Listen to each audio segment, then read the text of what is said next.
lo pronuncio bien, enséñanos a rezar.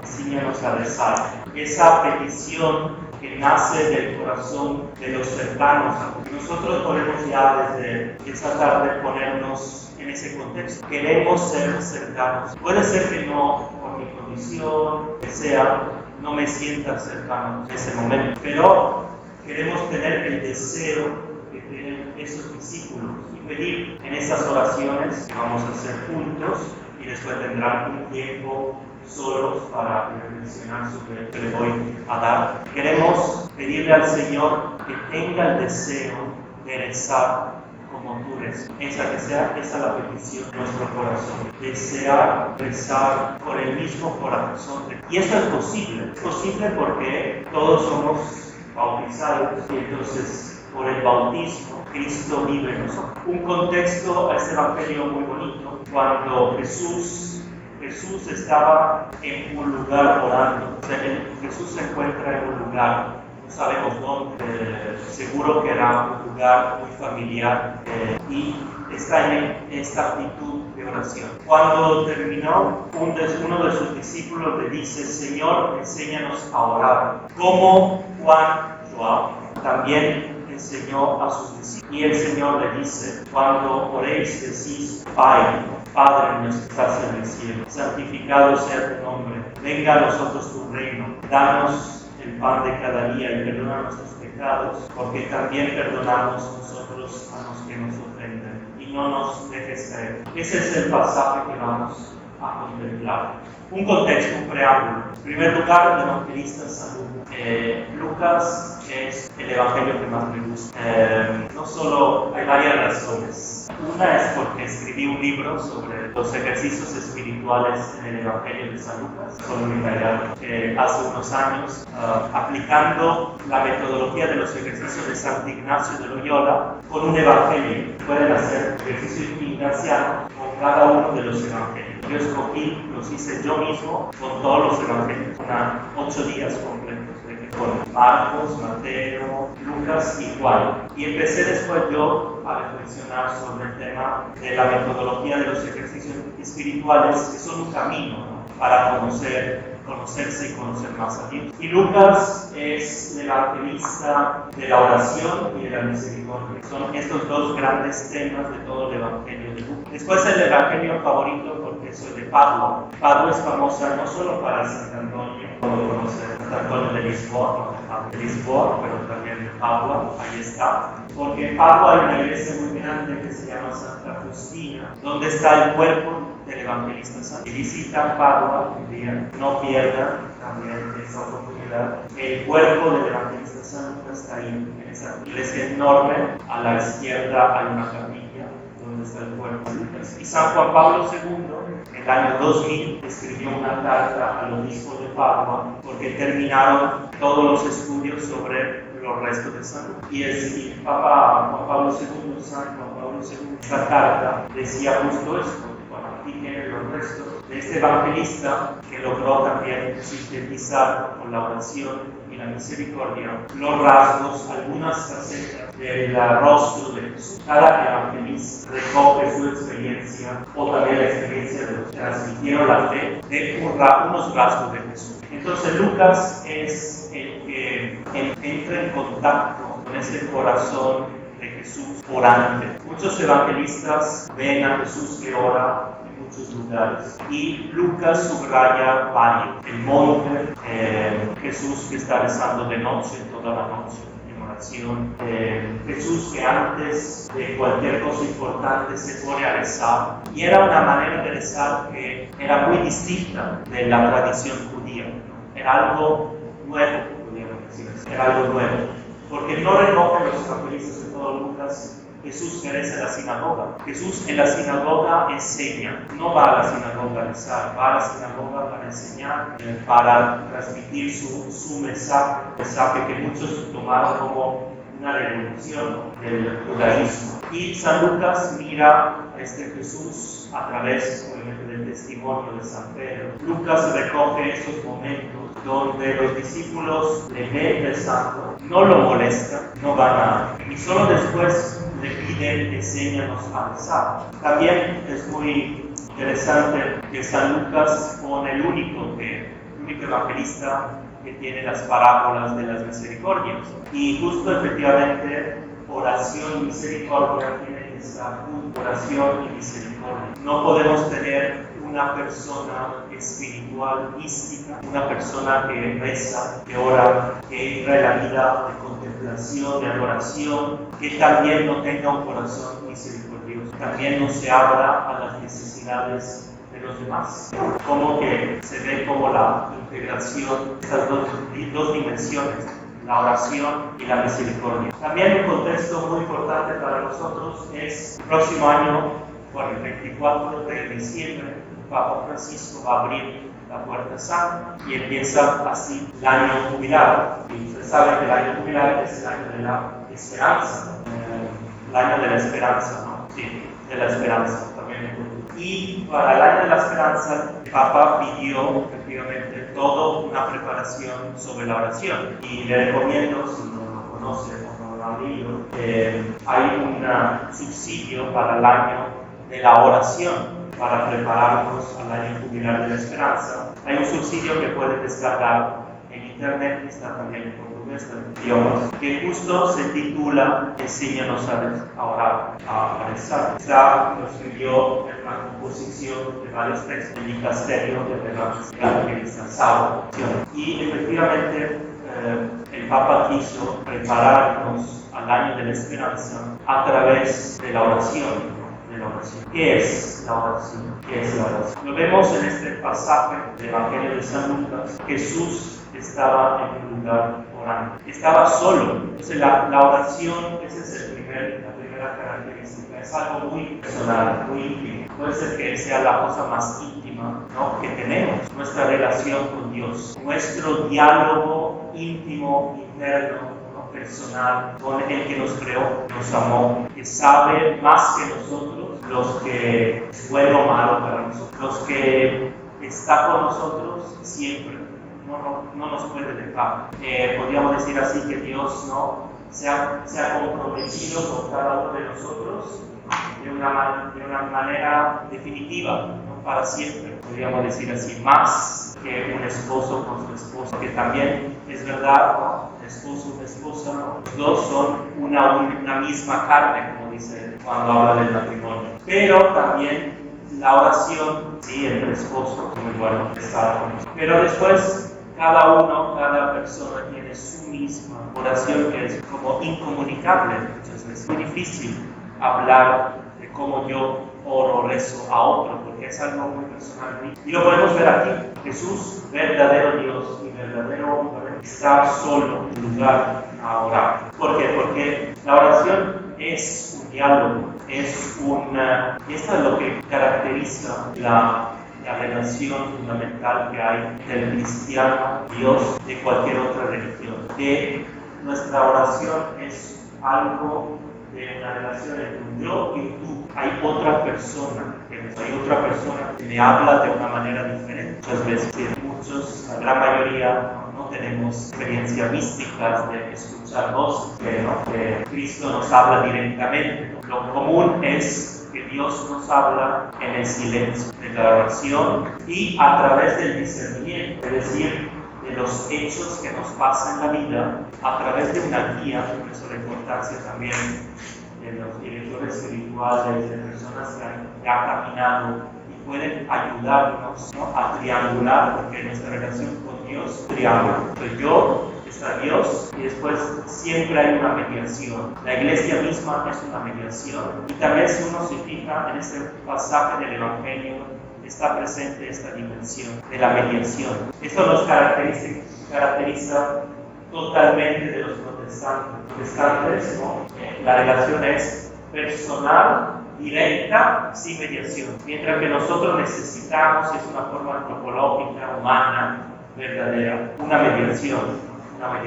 ¿Por qué? Porque la iglesia, Cristo la creó así. Por eso después los discípulos piden a Jesús de enseñarles a rezar, y ahí viene la mediación. En este caso es la mediación de Dios en Jesús. Y después serán ellos a enseñar a rezar y a orar a los demás de la iglesia. Entonces, también esta mediación se ve que este verano los evangelios los tenemos por esa mediación constante de la iglesia, de transmitir la experiencia fundamental. Un diálogo, una forma más plena de esa relación con el Señor. Y el Papa Francisco, hace unos años, cuando hablaba de la oración, justo decía, la oración es la primera fuerza, la esperanza, la primera fuerza de la esperanza. Rezando crece la esperanza, aumenta la esperanza. Y diría que orando se abre la puerta de la esperanza. Y también, muy fuerte también esta afirmación del Papa, a través de la oración se realiza una nueva encarnación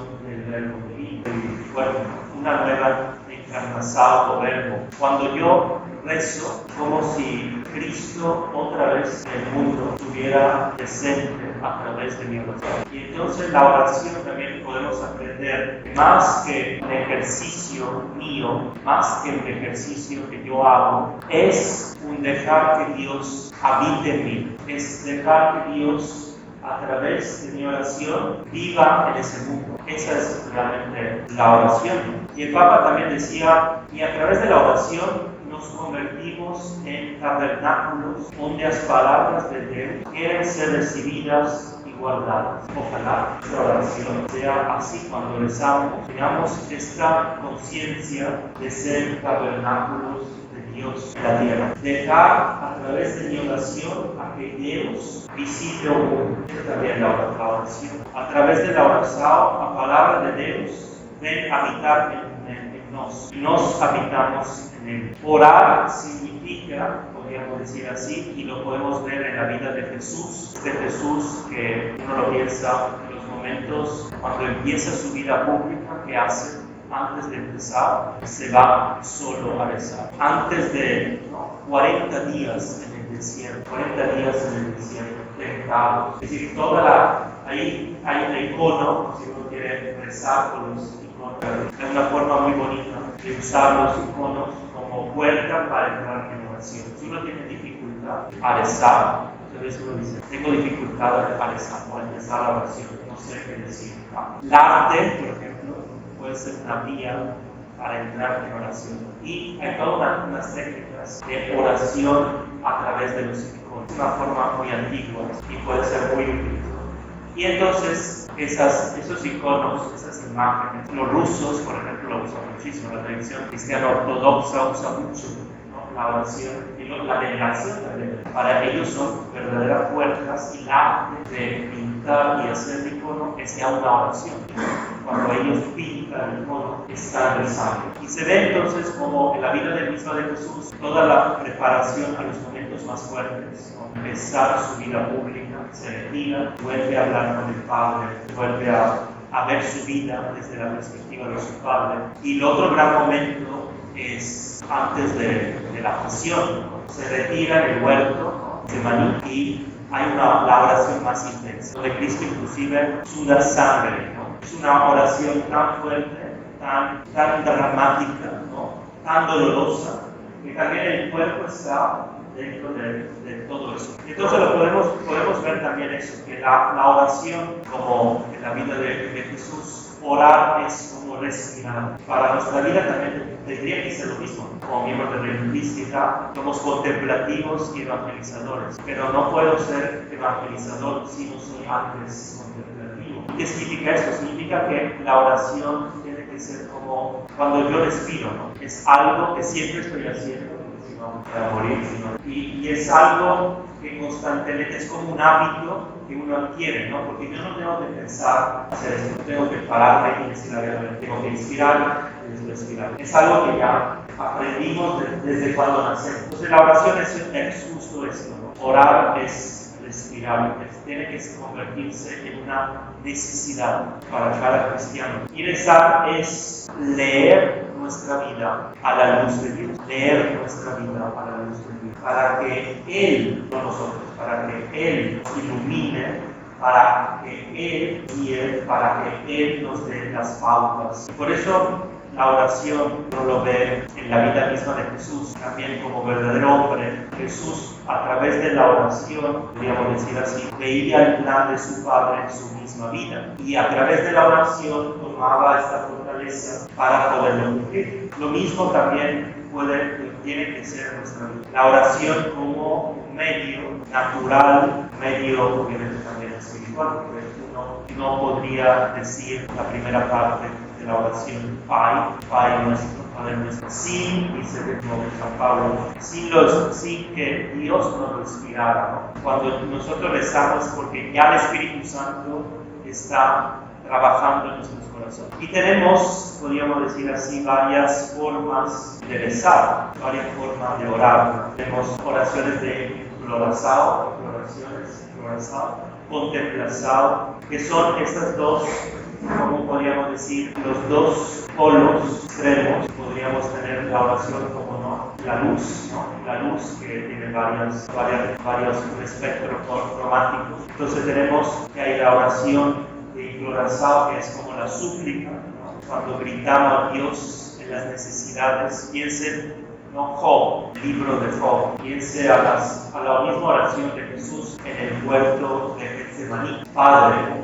si puede pasar esa hora, ¿no? Entonces esta súplica, ¿no? También tenemos la otra, las lamentaciones, siempre del mismo orden. Y del otro lado tenemos las alabanzas, las contemplaciones, cuando ya en los momentos de alegría, también de gozo espiritual, ¿no? Alabamos a Dios y podemos hablar a Dios como hacen los salmistas, ¿no? Los que escriben los salmos, ¿no? Dios mío, ¿no? Y alabando, ¿no? También es muy interesante cómo efectivamente Lucas, viendo en esta pequeña frase que Jesús está solo orando, realmente recoge un poco como la experiencia de los santos sobre la oración. Y cuando el catecismo habla de la oración, que toda una parte, ¿no? La última sobre el tema de la oración, el catecismo nos da algunas frases de algunos santos. Y la primera es Santa Teresa de Lisieux, Santa Teresita. Para mí, oración es una explosión del corazón, la explosión del corazón, un grito que llega al cielo, ¿no? Esa comunicación, ¿no? Y recoge también la misma experiencia de Jesús, un grito de gratitud y amor basado como una alegría, en la prueba basado como una alegría, ¿no? Y es una síntesis que Santa Teresita hace, que es una síntesis de la vida de Jesús. Jesús que ha orado al Padre tanto en la alegría, ¿no? como en las pruebas, ¿no? En las dificultades. Esa elevación, a la alma de Él, ¿no? Y ese pedir a Dios. Eso es lo que, digamos, está el contexto de nuestra oración. ¿Cómo podemos entrar más en ese pasaje del Evangelio de San Lucas? Podemos entrar como los discípulos, ponernos en la escena, recrear esa escena. Una parte fundamental de la oración es justo recrear la escena, un contexto mental, imaginarme en ese escenario de esos discípulos, pues de mucho trabajo, ¿no? Están a solas con el Señor, con Jesús, y Jesús se retira, ¿no? Está a un lado, apartado, y está ahí en silencio. Podemos imaginarlo, el evangelista no dice cómo está, ¿no? Pero podríamos imaginarnos Jesús como arrodillado, con los ojos cerrados, en silencio, o en actitud, con los ojos levantados al cielo.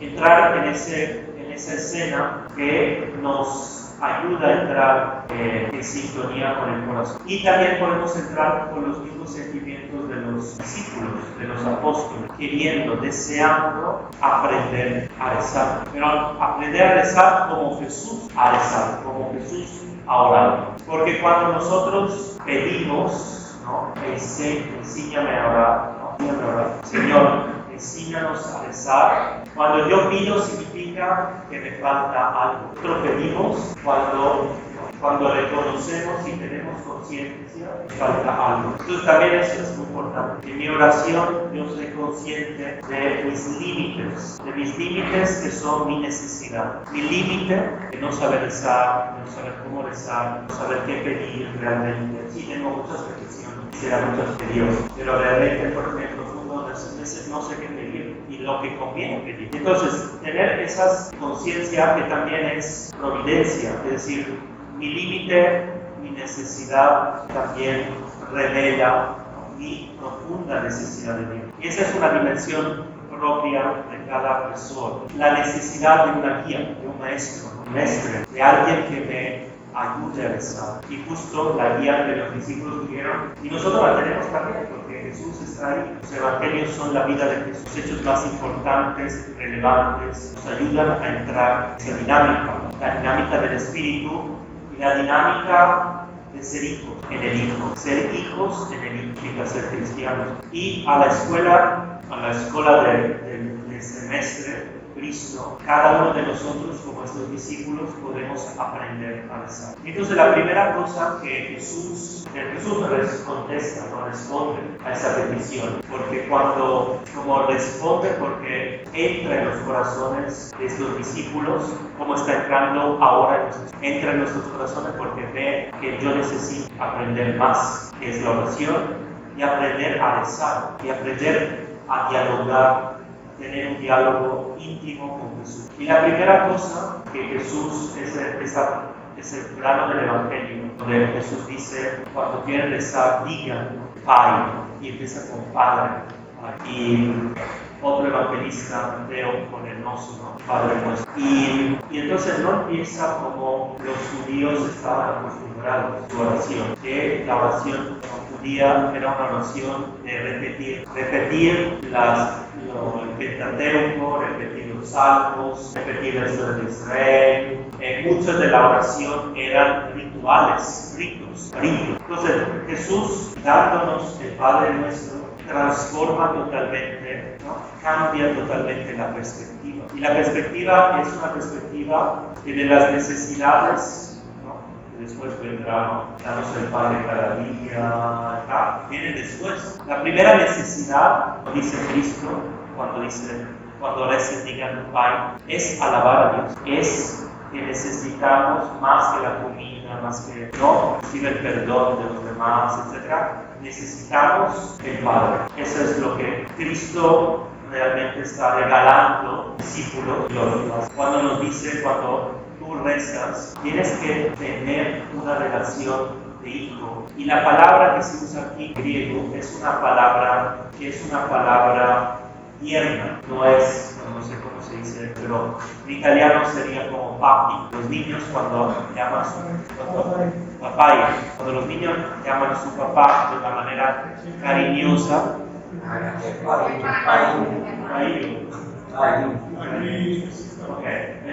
muy bien. Es como esto, ¿no?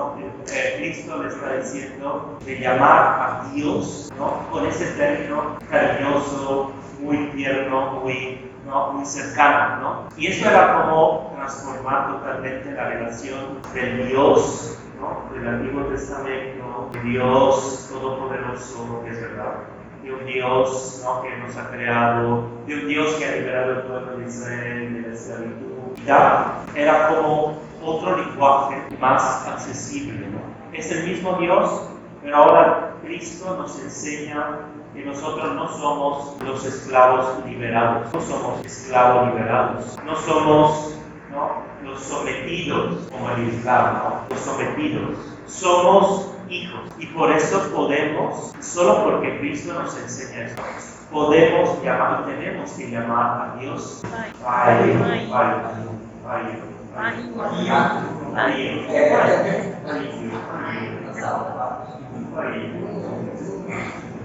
Por eso podemos tener esa confianza, ¿no? Y después todo la sigue, ¿no? Porque dice Padre nuestro, bueno, Lucas no dice Padre nuestro, pero esta relación, ¿no? De yo, tú, con Dios, subrayas. Y también todo lo demás, antes de las peticiones, es la historia, ¿no? Padre nuestro que estás en el cielo, santificado sea tu nombre, venga a nosotros tu reino, hágase tu voluntad en la tierra como en el cielo.